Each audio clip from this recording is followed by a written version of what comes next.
Hi everyone, Emily here from Emily Reads, and today is take 2 of my August book haul. The first take, I went through the whole entire take and heard the playback, and the microphone was terrible and staticky. So hopefully I don't have issues this go around.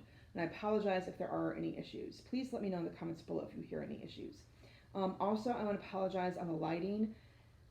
It's just been really gross and cloudy and hazy, and I only have one window in my living room. My bedroom, I have one window. My office, I have a skylight, and I have to have an overhead light on. So lighting is just a terrible thing in my apartment. So I feel like everything's kind of yellowish. I'm looking at this, but it's kind of yellowish outside. So that being said, I have a massive book haul that I'm going to show you, and I've only spent $13 on this book haul. So that's kind of crazy. And now I'm kind of fudging the numbers in that, like, I sold a bag of books and then I turned around and took that money to purchase the first book I'm going to show you. But that being said, let's get started because I do have a lot of books. So the first book is, like I said, I sold some books, took that money, turned around, went to Barnes and Nobles, and got Heretics of Dune, which is book 5 in the Dune Chronicles, the first original 6 by Frank Herbert. I've read book 1 through 3. I'm hoping to read book 4 next month for Sci-Fi September and Series September. That being said, it is back to school, so I don't know. Fortunately, the 4th book, which is God Emperor of Dune, is shorter than Dune, so hopefully that will help me. But I now have all 6 books in the Dune. And the cool thing about when I purchased that book is when I was at the register to check out, the gentleman who's checking me out said, "Hold on." And he walked away and he came back with this. So it's like a free little poster.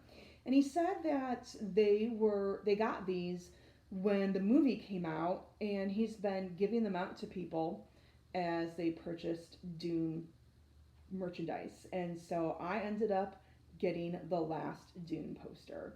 So this will get framed at some point in time, and I don't know where I will put this in my apartment, simply because I want to put it by where I have my Dune books, and I don't know where I'm going to put my Dune books permanently just yet, because I have an overflow of books right now, so things are kind of in flux. So there's that. Then I'm going to show you what I picked up as an early birthday present. So I met one of my brothers and my sisters for lunch, and my brother handed me a card, and I opened it early. My birthday is actually Labor Day this year. I was born on Labor Day. It's Labor Day again this year. And I opened up the card because I was like, it feels like there's a gift card here. And there was, to Amazon, and I used it to purchase 2 books. I have been working through Realm of the Elderlings, 1 book a month, and for my August read, I was all caught up with books, but I still have the Fitz and the Fool trilogy to read. So I actually only spent 96 cents because I used my gift card, and I used 96 cents of my own money to pick up Fool's Assassin and Fool's Quest. So I'm not going to tell you what these are about because that will be massively spoilery for earlier books in the series, since this is book 14 and book 15 in Realm of Elderlings. But you can see that I've already started reading it, and I'm already all up in the feels of these 2 books. So I purchased that. And then I'm going to show you a couple of books. Sorry, super close up. I had the books on the floor. A couple of books that I checked out at the library. They're short reads, they're novellas, and I checked them out today, and I wanted to show them to you because they're new. And I decided to check them out because I know I'm going to need something to break up in a palate cleanse after Fool's Assassin. I already know this. I had to take a break from it this morning because of something that happened in the book. So the first book I picked up is A Spindle Splintered by Alex E. Harrow. And based on the description, This is kind of a snarky feminist retelling of Sleeping Beauty. So, and it's super short, you can see. So I've only read like the first page and I'm already kind of liking the humor. So I'm looking forward to reading this after finishing Fool's Assassin. And then I also picked up The Best Thing You Can Steal by Simon R. Green. And it says in super tiny print that it's a Gideon Sable novel. So I hope that this is not like book 2 or beyond in a series. I'm hoping this is the first book in a series. I don't know. If this is a later book in a series, please let me know in the comments below. Because I don't know. I picked it up not knowing anything about it. But it's just this kind of like, it's about someone who's a thief and a con man who's planning a heist, and the identity that he has is not his own. Like, he actually stole it, and he's stolen like a picture from a country that doesn't exist, and just all these other different things. It seemed intriguing, and again, it seemed short. So there's that. Now I'm going to blaze through, hopefully, a bunch of Sandra Brown books. So I grabbed these books. They were all free. So my library book sale will have a section, like a cart, of books that you can take that are free, that they're just trying to get rid of. And they had a whole bunch of Sandra Brown books, and I grabbed them because I read them like decades ago, and I really enjoyed them. And again, I picked them up as like, I'm going to need something light and fluffy to read after reading some pretty hefty fantasy novels. So, and you can also tell that they're older because of the covers. So the first one I grabbed is The Devil's Own, which is a story about a woman trying to rescue 9 children, I think from like either an orphanage or foster care in like a war-torn jungle, I think, if I remember correctly. Then I also picked up Mirror Image, which this is actually, I think, my first Sandra Brown book that I've ever read by her. And this is a thriller about someone who, she gets into an accident and has to have like facial reconstruction surgery, and it turns out like she is given the identity of someone else, like the face of someone else. So, and it's a thriller. Then the next one I picked up is Charade by Sandra Brown, and this is the story of a woman who, she gets like a heart transplant, and she then changes careers, moves somewhere else, and like these women who also have had heart transplants, they end up having these fatal accidents, and so who's killing them? Are they killing them? Like, are they being killed? Who's killing them? Is she next? Kind of thing. Then I picked up A Treasure Worth Seeking, and this one is about a woman who has been trying to find her long lost brother, and another man who thinks that like she's a con artist, and I think he's like was investigating the brother. And then I picked up Eloquent Silence, which is about the story of a woman who is a teacher for the deaf, and a man who is like a TV personality star, like a soap opera star, whose daughter is deaf, and he's very protective of her because he's, you know, followed by the paparazzi, and he needs someone who can reach his daughter and teach his daughter. And then I picked up Bittersweet Rain, and this one is the story of a woman who, her husband passes away, and her husband's like 3 decades older than her, and it turns out like when she was a teenager, she was in love with the husband's son, and then she ended up marrying, you know, the husband, and now the son that she used to be in love with is back in town wanting to settle the father's estate. And then I picked up, oh, go Gadget Arms, sorry. I picked up 2 Alone by Sandra Brown, and this is the story of a woman who is involved in a plane crash and has to survive, and with the help of a man on the plane. And then lastly, from Sandra Brown, I picked up Where There's Smoke.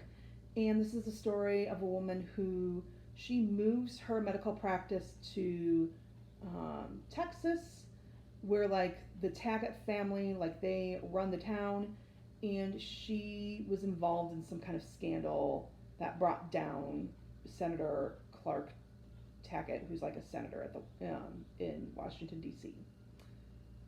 So there's that. Then I went to a used book sale where paperbacks were 50 cents and hardbacks were $2. I kind of went to town. So first I picked up Dan Simmons' Hyperion, and this, from what I understand, is a science fiction book, and on the world called Hyperion, beyond the law of the hegemony of man, there waits the creature called the Shrike. There are those who worship it, there are those who fear it, and there are those who have vowed to destroy it. So this is a story of like pilgrims who have gone to this planet, and it's much like the Canterbury Tales, where like the different characters from the Canterbury Tales are also featured here in this book, and they have their own tale to tell. Now, funny enough, I have not read Canterbury Tales, so it'll be interesting. There's so many people who have read this on BookTube that love it, so that's why I picked it up. Again, it was 50 cents. Sarah reads on her Discord in July, had a read along, and I didn't have the book, and I didn't want to spend the money on it because I've had so many books and I'm cheap now. But I found book 2 and book 3 for free at my library, so I was so excited when I found this for 50 cents, and it's still in pretty good condition. The only thing is the print is so tiny in this book, so I know I'm going to have to bust out my readers. Then I also found Persepolis Rising by James S.A. Corey, which is book 7 in The Expanse. I am disappointed there is a crack on the spine, but other than that, it's a beautiful copy. So I picked it up, and now I need to get book 4. Yeah, I need to get book 4 and book 6, and then I'll have all the books in The Expanse, and then I can start reading it. Then I found Exogenesis by Octavia Butler, and when I bought it, I was like, I think the books in here are familiar. Like, I feel like, I was like, I have Lilith's Brood. Aren't these the books in Lilith's Brood? So I did a little research when I got home, but I was like, oh, I'm not 100% sure. $2, not a big deal. So I did a little research, and sure enough, Exogenesis is now out of print, and they released a later bind-up, Lilith's Brood, which I have in paperback now. But that's so cool that I found this for $2. And then also at that used book sale, I picked up Siege and Storm and Ruin and Rising, which is book 2 and book 3 in the Shadow and Bone trilogy. I have book 1, I purchased it, but I've kind of been waiting to read it because I knew I'd want to read book 2 and book 3 pretty quickly after that. I don't know why I waited so long on Lee Bardugo. I loved Six of Crows, and I loved Crooked Kingdom, so now I'm so excited to read these books. And then the next set of books I'm going to show you are a different vein from science fiction and fantasy. These are more classic books. And the first book I'm going to show you, I also got for 50 cents. True story, I had the hardback, brand new hardback, beautiful edition of this book. I got rid of it because one, it's such a thick, monstrous book that I realized it's going to be really hard to read in hardback. And two, honestly, I was just like, I don't know if I'm going to read it, and so I got rid of it. Well, then I keep seeing people, one of the booktubers I follow now is Emma, on her channel, Emmy, and she raves about this book, and she read it with someone else. They do, I don't know who else she reads it with. So if you know who that is, please let me know in the comments below. But she does this thing with a friend of hers called Dickens and Tolstoy, or Dickens versus Tolstoy, and so they read War and Peace. And so I picked up War and Peace in paperback for 50 cents. It is a little beat up, but I think that's kind of fun. That means that someone already read it and loved it. I did reinforce it with washi tape because the spine was beginning to wear a little bit. It was still on, but I knew with my with my reading it might fall off. I have started reading it. I am annotating it. The green means character stuff. Purple is plot stuff. Yellow is just beautiful quotes that I love. And then orange is stuff about war. But I read somewhere online where, like, if you read 5 pages a day, or like, you can read this book in a year. So I thought, let me just give it a shot. Hopefully, I will like it. And I thought 50 cents, if I end up not liking it and being like, I'm done and get rid of it, it's not that big of a deal.